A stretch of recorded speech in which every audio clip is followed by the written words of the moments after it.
მოგესალმებით, გვესალმებით ჩვენს მსმენელს ეთერში ბოლნისის ხმა არის. შეგახსენებთ, რომ ბოლნისის ხმა პროექტ მისიხმის ფარგლებში ხორციელდება, რომლის მხარდამჭერია გერმანიის საგარეო საქმეთა სამინისტრო და DVV International. გადაცემაში ვსაუბრობთ ქალთა უფლებებსა და თანასწორობაზე. ქალთა უფლებები და თანასწორობა დაკავშირებულია ქალების უფლებების დაცვასთან და მათი შესაძლებლობების გათვალისწინებასთან. ისე რომ მათ ჰქონდეთ იგივე შესაძლებლობები და უფლებები, რაც მამაკაცებს. ისტორიულად ქალები ბევრ ქვეყანაში იყვნენ განუხრელი დისკრიმინაციისა და დამცირების ქვეშ, რაც მეტწილად უკავშირდებოდა სოციალური, კულტურული და რელიგიური წესრიგის დომინირებას. ქალთა უფლებები მოიცავს ისეთ ძირითად სფეროებს, როგორიცაა განათლება, შრომითი უფლებები, ჯანმრთელობა, პოლიტიკური და სამოქალაქო უფლებები, სამსახურის დაცვა და ოჯახური ძალადობის წინააღმდეგ ბრძოლა. სამყაროში ქალთა უფლებების მიღწევისა და მათი თანასწორობის იდეალური ჯერ კიდევ განვითარების პროცესშია. მრავალ ქვეყანაში კვლავ არსებული ხარვეზები და თანასწორობის დეფიციტი მაჩვენებელია, რომ საჭიროა კიდევ უფრო მეტი რეფორმა და ღონისძიება, რათა ქალებმა შეძლონ სრულფასოვანი და თანასწორობით ცხოვრების სარგებლობა. ძალიან დიდი მადლობა იმისთვის, რომ იყავით ჩემი დღევანდელი გადაცემის მსმენელი. მე დღეისთვის გემშვიდობებით, ხოლო გიტოვებთ ჩვენს მეგობრებს თეთრი კარვიდან, მოусვიდეთ, იხალისეთ და ბედნიერ კვირას გისურვებთ.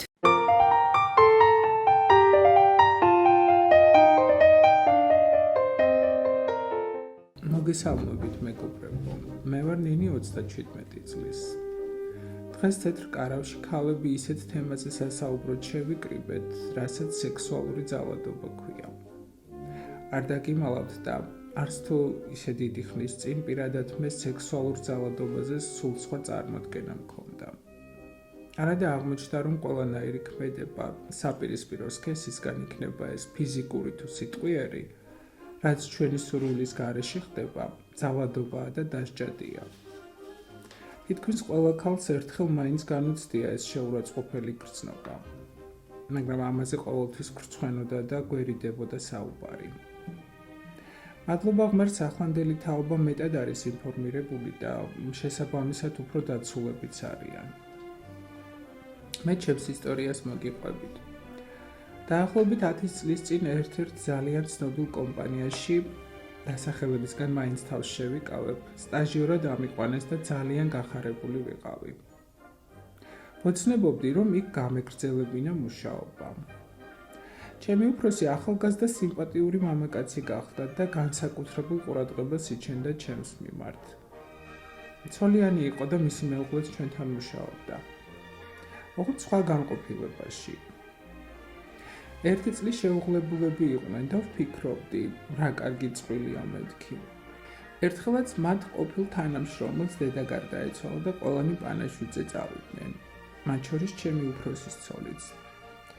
პირველად აღმოჩნდით ოთახში მარტო მე და ჩემი უფროსი, მაშინვე რაღაც უსიამოვნო წინათ გრძნობა დამეუფლა. უხერხულად ვიგრძენი თავი და მეც წასასვლელად მოვემზადე. უკვე გავდიოდი ოთახიდან, რომ მომაძახა. დამელოდა მეც მოვდივარო. ლიფტში რომ შევიდით, უფრო დავიძაბე. უცებ ხელები მომხვია და ფღვაძუნი დამიწყო. ისე დავიბენი, აღარ ვიცოდი როგორ მომეშორებინა. ამასობაში ლიფტიც გაჩერდა, კარი გაიღო და თავთუთმოკლეჭილი გავიქეცი. ის იყო და მას მერე იქით აღარ გამიხედავს. ჩემი ნივთების წამოსაღებადაც კი არ მივედი. ჩემს მშობლებს უთხარი აღარ მაინტერესებს იქ სიარული თქო. პირველად უყვები ამ ამბავს. არადა წესით უნდა მემხილებინა და მე კი არა ის ვაჟბატონი უნდა წაბრძანებულიყო. თანაც ისე რომ ცოლსაც გაეგო, როგორი ნაძირავას გვერდით ცხოვრობდა. ეს ხომ ჩვეულებრივი უსამართლობაა, რომელიც დამცირებულს და დათრგუნულს გტოვებს და მთელი ცხოვრება შეიძლება რომ დაუცველობის კომპლექსი ჩამოგიყალიბდეს. მოგესალმებით. მე ვარ მაკა 29 წლის. მეც პირველად ყვები ამ ამბავს და ზოგმა შეიძლება კიდეც გაიფიქროს, აქ რა იყო მოსაყოლიო. მაგრამ არა, სწორედაც რომ უნდა ხმამაღლა ვილაპარაკოთ ყველა იმ ანომალიაზე, რაც ჩვენს გარშემო ხდება, რომ ამით წინ აღვდგათ მსგავს ფაქტებს. წლების მანძილზე, მაშინ როცა უკვე გათხოვილი ვიყავი და ქმარი მყავდა, ერთი ჩემი თანამშრომელი მუდმივად, ჩუმად, ისე რომ სხვებს არ გაეგონათ, იხელთებდა ხოლმე დროს და საშინელებებს მეუბნებოდა ჩუმად ყურში, ჩურჩულით. უფრო სწორად თავის უხამ სექსუალურ ფანტაზიებს მიზიარებდა. ვისთვის უნდა მეთქვა, ჩემს ქმარს რომ გაეგო ნამდვილად მოკლავდა და ამის გამო ციხებში ხომ არ გაუშვებდი. სულ ვცდილობდი, რომ მასთან ახლოს არ აღმოვჩენილიყავი, მაგრამ მაინც ახერხებდა.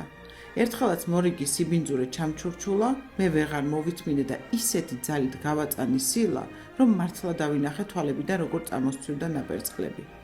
ის დღე იყო და ის, მე ახლოს აღარ გამკარებია.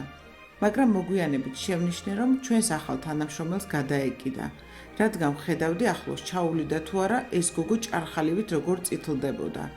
არ ვიცი ასეთ მანიაკებს როგორ უნდა მოვექცეთ, მაგრამ ფაქტია, როცა ეცოდინებათ, რომ შეიძლება დაისაჯონ, ფრთხილად იქნებიან.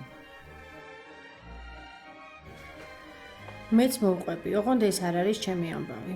მაშინ სულ პატარა ვიყავი და წესიერად არც კი მესმოდა რა ხდებოდა.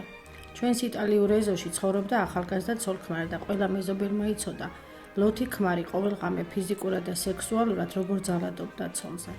მაგრამ თვითონ ქალი ხმას არ იღებს და რა ჩვენი საქმეაო, მეზობლებიც არ ერეოდნენ. ერთ ღამესას დიდი ლეწვა მტვრევის ხმა გავიგონეთ. მერე ისევ ჩაწყნარდა ყველაფერი და მეზობლებმაც მშვიდი ძილი გააგრძელეს. დილასაც რომ არავინ გამოიხედა ფანჯრიდან, მეზობლებმა შუადღემდე იცადეს. მერე კარზე დიდხანს აკაკუნეს. ბოლოს კი კარი შეამტვრიეს და შევიდნენ. ოთახში საწოლზე უგონოდ ეგდო თავგახეთქილი შიშველი კაცი და სისხლში ცურავდა. ბეწვზე მიუსწრეს და გადაარჩინეს. ცოლი კი იქ არ დახვდათ. რა დროს გაიქცა სახლიდან არავინ იცოდა. დიდხანს ეძებეს ქალი, მაგრამ მის კვალს ვერსად მიაგნეს. როცა მისი მშობლებიც მოვიდნენ, აღმოჩნდა, რომ არაფერი იცოდნენ იმ ძალადობაზე, რასაც მათი ქალიშვილი 2 წელი უძლებდა. ის კი არა, ეგონათ, რომ ძალიან ბედნიერი იყო, რადგან სიყვარულით გათხოვდა და არასოდეს ქმარზე საყვედური არ დასცდენია. მერე კი მოგვიანებით ისიც გავიგეთ, რომ ის ქალი დაუჭერიათ და ციხეშიც მჯდარა. კაცი მაშინ კი გადარჩა, მაგრამ მაინც მალე გარდაიცვალა. მიუხედავად იმისა, რომ პატარა ვიყავი, ამ ამბავმა ძალიან იმოქმედა ჩემზე და მას მერე სადმე პატარა ძალადობის მოწმე თუ გავხდებოდი, მაშინვე პოლიციას ვიძახებდი. თქვენც ყველას მოგიწოდებთ, რომ არასოდეს დახუჭოთ თვალი უსამართლობაზე და აუცილებლად მოახდინეთ რეაგირება. ახლა კი უკვე მანიშნები, რომ ჩემი დრო ამოიწურა. კიდევ ერთი კვირით დაგემშვიდობებით. მომავალ შეხვედრამდე, მეგობრებო.